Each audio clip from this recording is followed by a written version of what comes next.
Good morning, everyone. It's Tuesday, April 30th, 2024. My name is Sam Shalhoub, and it's time for your daily dispatch.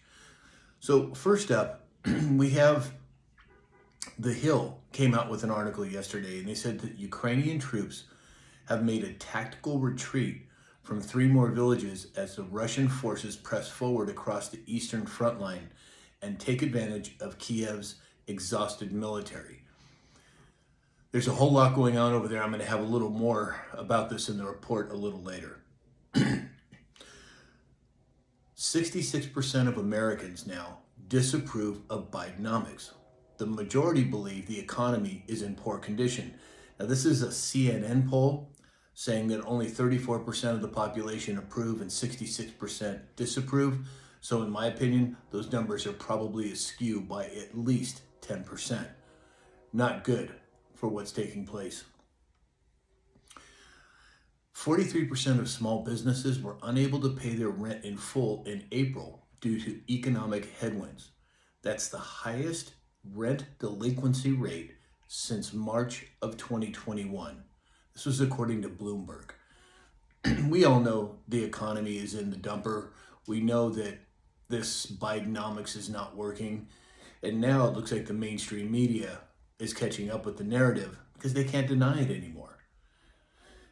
Yesterday, there was an active shooter in Charlotte, North Carolina. At least 7 officers were shot.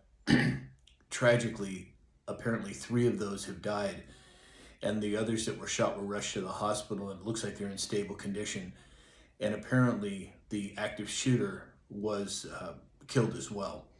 Now, all I know that it was some sort of a warrant that was being served, and then the melee took place. So, not a good thing.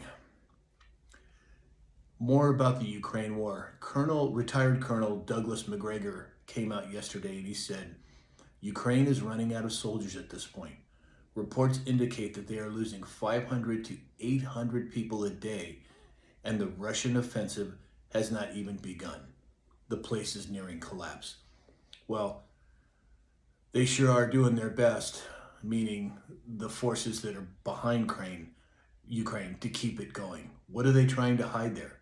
I'd love to hear what your opinions are. I have my ideas on it, but there's something going on there, obviously, much more than what's being told, and I would like to hear your opinion on it as well. A lot of shuttered, this is according to Zero Hedge, a lot of shuttered nuclear power plants could be turned back on. The United States is about to experience a resurgence in nuclear energy. The federal government is expected to continue restarting shuttered nuclear power plants in the coming years to meet the increasing demand for clean, dependable energy essential for powering the economy of tomorrow. Makes sense to me. It's clean, it's efficient, and why they started disbanding them, well, I think we all know why, but it looks like that's getting reversed. The White House communications staff has had to correct Joe Biden's public remarks at least 148 times since the beginning of 2024. This was according to a review of the official White House transcripts. 148 times being corrected. It's an absolute joke. It's an embarrassment. And then lastly today, we all know what's going on at these universities all around the country now. I think it's up over a dozen universities have these protests taking place. To me, it does not look organic. It looks coordinated. It looks like even in some places, the same tents are being used. I would love to hear what your opinion is on it. But to me, it looks like 2020 all over again, just in a different format. But again, I would like to hear what you think about it. Is it coordinated? Who's behind it if it is? I have my thoughts on it, but would love to hear what you think. So that's all we have for today.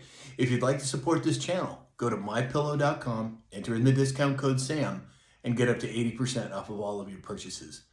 And also go to samshalhoub.com. There's many ways to support this channel, or just say hello. And in the meantime, I hope that you have a great day, and we'll talk again soon.